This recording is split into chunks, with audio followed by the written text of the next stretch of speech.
मित्रों नमस्कार। स्वागत है आप सभी का द पीपल्स वॉइस में। मैं डॉक्टर उमेश चंद्र। मित्रों, काफी समय बाद आपसे मुखातिब हो रहा हूं। मेरे कुछ साथियों की डिमांड थी कि सिनोफ्रेजिया पे सर आप एक वीडियो बनाइए। मित्रों, सिनोफ्रेजिया पर बहुत सारे वीडियोस यूट्यूब पर हैं, आप उनको भी देख सकते हैं। चूंकि आप सभी की गुजारिश थी, आप हमारे चैनल को लाइक कर रहे हैं, सब्सक्राइब कर रहे हैं और उसको महत्व दे रहे हैं, तो व्यस्तम समय के बाद भी हमने एक निकाला है समय थोड़ा सा। फिर कब मुलाकात होगी मैं नहीं जानता। तो आइए चलिए सिनोफ्रेजिया पर बात कर लेते हैं। वीडियो छोटा रहेगा। जो ये एक जटिल समस्या है, अभी इस पे रिसर्च बहुत सारे हो रहे हैं। कहीं इसको मानसिक विद्वेलिता भी कहा जाता है, मतलब भटकाव। एक आम व्यक्ति जैसे हम और आप बात करते हैं, और जो इस व्याधा से पीड़ित हो जाता है, वो भी आम रहता है। लेकिन कभी कभी उसके ऊपर इस तरह का एक दौरा, एक स्थिति आती है कि आपको लगता है कि वह व्यक्ति खुद नहीं बोल रहा है, बल्कि उसकी आवाज में कोई और बोल रहा है। अमूमतः गांव के अंदर, इवन शहर के अंदर भी, जहां थोड़ी अंधविश्वास, भूत प्रेत, देवी देवता की मान्यता है, तो वो समझते हैं कि उनके ऊपर कोई देवी आ गया है, कोई भूत आ गया है, और लोग अपने विश्वास के तहत, भाई ये भी एक विश्वास है ना कि भूत होता है, बेताल होता है, देवी होता है, देवता होते हैं, विश्वास है। और इस पे चिकित्सा विज्ञान मुखर भी है। वो कहता है ऐसा कुछ नहीं है, ये आपकी मानसिक स्थिति है। मैं एक उदाहरण दूंगा बाइबल का। बाइबल में जो अब्राहम है, अपने कबीले का सरदार, उसको राजा कह सकते हैं, उसके साथ भी यही था।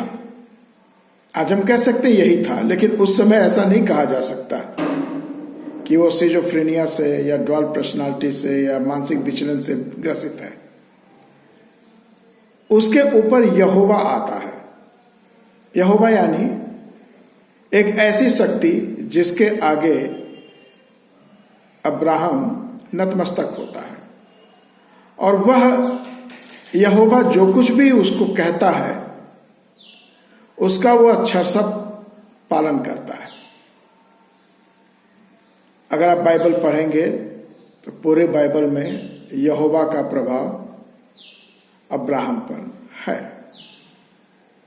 ये उस समय की बात थी, और आज भी आप ये पाएंगे गांव में, और खासकर महिलाओं में। पुरुषों की अपेक्षा महिलाओं में यह मानसिक विचलन ज्यादा है, या दूसरे रूप से कहिए कि पुरुष की अपेक्षा स्त्रियां ज्यादा भावुक या भावनात्मक होती हैं, और उनके ऊपर इसका असर हो जाता है। यह वास्तव में कोई देवी देवता, भूत, शैतान, चुड़ैल, पिशाच है या नहीं है, इसको आप छोड़ दें तो इस रोग का इलाज भी है। और आप ये कहिए कि इलाज पक्का है, तो ऐसा भी नहीं है।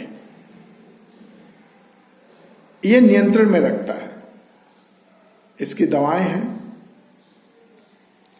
और सबसे अंत में शॉक थेरेपी है,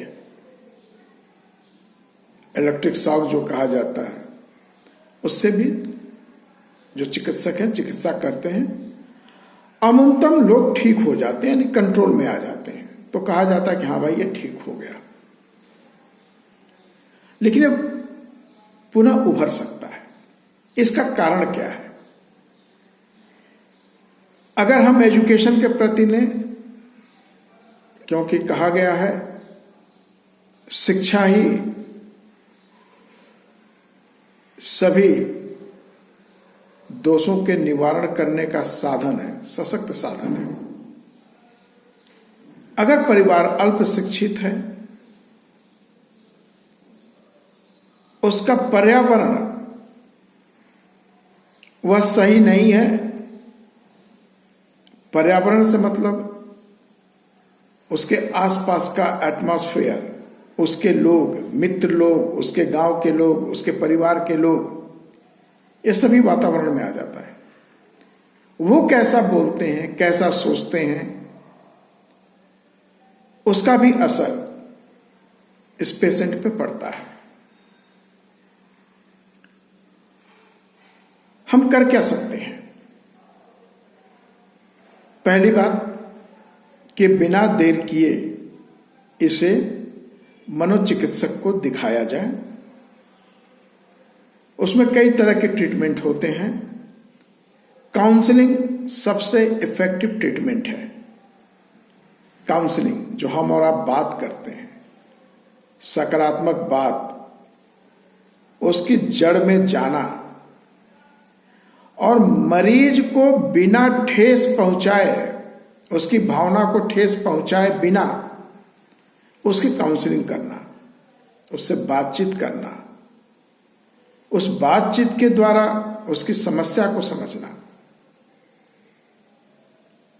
मैं दूर नहीं जाता, मेरे दादाजी जिनका देहांत 1991 में हुआ, तो उन पे बड़ा सकारात्मक था।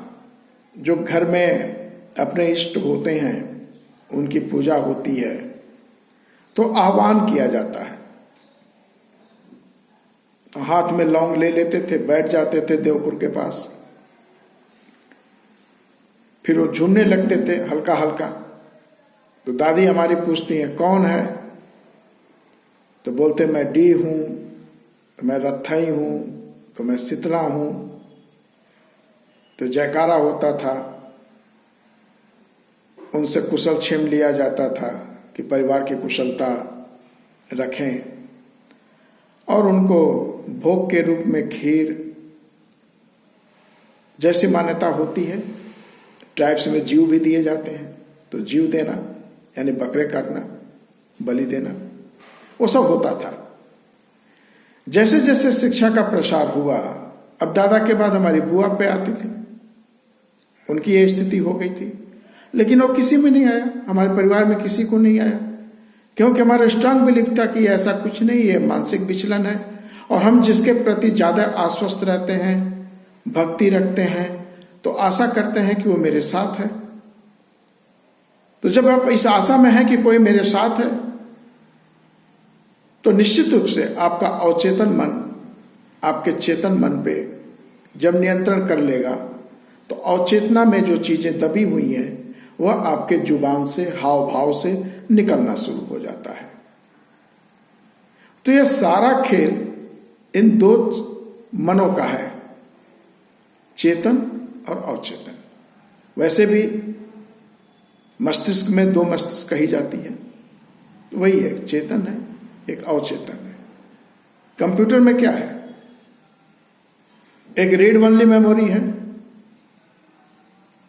रोम, रैम, और एक आपकी स्टैक मेमोरी है।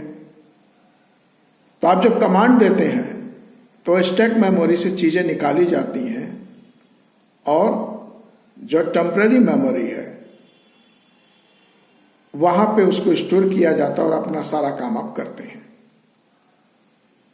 वो जो आप देखते हैं ना, 80 GB 1 TB हार्ड डिस्क, वहां सारी इंफॉर्मेशन आपकी सुरक्षित रहती है। और जब आप चाहते हैं, आप कमांड देते हैं, तो पर्टिकुलर इंफॉर्मेशन आपके स्क्रीन पे आता है, यानी रैम पे आता है, और आप उस पर अपना काम करते हैं, फिर स्टोर कर देते हैं।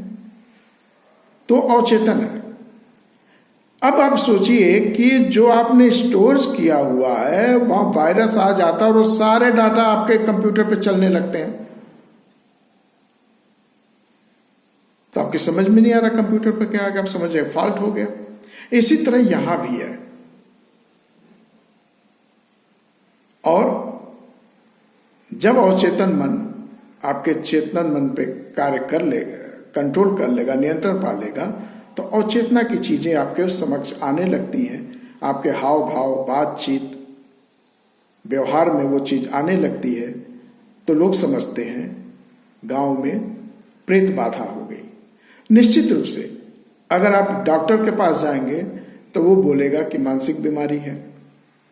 किसी ओझा सोखा के पास जाएंगे तो बोलेगा इसको फलाने भूत ने पकड़ा है, तो फलाने नटिनिया ने पकड़ा है, तो फलाने ने पकड़ा है।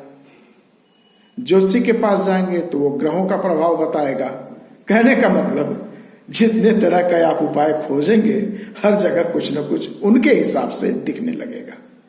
तो मित्रों, इसमें परेशान नहीं होना है आपको, और सिंपल ही है। इस तरह का कुछ भी होता है, आप मनोचिकित्सक से संपर्क करें, उनकी काउंसलिंग लें,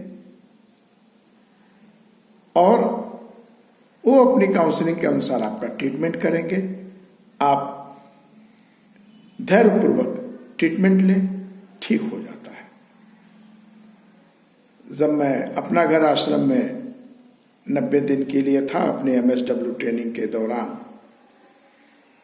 वहां जितने लोग आते थे सभी की मानसिक विचलन रहती थी, लेकिन वहां पे काउंसलिंग, बातचीत, एक हेल्दी एटमॉस्फेयर देने के कारण, अपनत्व का वातावरण देने के कारण मैक्सिमम लोग ठीक हुए। उन्होंने अपने घर पता बताया और हम लोगों ने कॉरेस्पॉन्डेंस किया वहां से, अपने सूत्रों से, और लोग आके उस पेशेंट को लेके गए। अब देखिए, अपना घर आश्रम का वातावरण, एक फैमिली एटमॉस्फेयर का वातावरण किया गया, तो यहां वो ठीक हुए। लेकिन पुनः अपने घर के वातावरण में गए, जो फॉलो अप मिला, तो बोले सर वो 1 आध महीने तो ठीक रहे, लेकिन फिर उसी तरह व्यवहार करने लगे पागलों जैसा। तो वातावरण का बहुत बड़ा असर होता है। तो पेशेंट के साथ धैर्यपूर्वक, प्रेम पूर्वक, हंस के उसकी बातों को समझने का प्रयास करें, उसके साथ सहृदय बने, घर के अंदर सामुदायिक व्यवहार रहे, किसी के प्रति कोई तनाव नहीं। कभी कभी कुछ ऐसी चीजें घटती हैं कि आप सहम से जाते हैं, तो उस समय भी पेशेंट पे असर होता है, एक शॉक जैसा लगता है। ऐसी बहुत सारी चीजें हैं, लेकिन आप एक चीज मान लीजिए कि ये जो ड्यूअल पर्सनालिटी या भूत बैताल, या दूसरे शब्दों में कहें सिजोफ्रेनिया, इसका इलाज है। आपने इलाज कराना चाहिए। आप ये कतई ना माने कि देवी आती हैं, देवता आते हैं, भोले बाबा आते हैं। आप अपनी जिंदगी को बर्बाद न करें। एक कीमती समय है, इसका सदुपयोग करें। मैं समझता हूं कि मेरे इस वीडियोस को आप समझने का प्रयास करेंगे, और जो अंधविश्वास है उस अंधविश्वास से दूर होइए, लोगों को शिक्षित करिए, स्वयं शिक्षित बनिए और शिक्षित रहिए, अर्थात अपने को अपग्रेड करते रहिए। फिर मिलेंगे। अब इस समय काफी व्यस्तता हमारी चल रही है, फिर भी समय निकालकर आपसे मुलाकात करते रहेंगे। जय भारत, जय संविधान।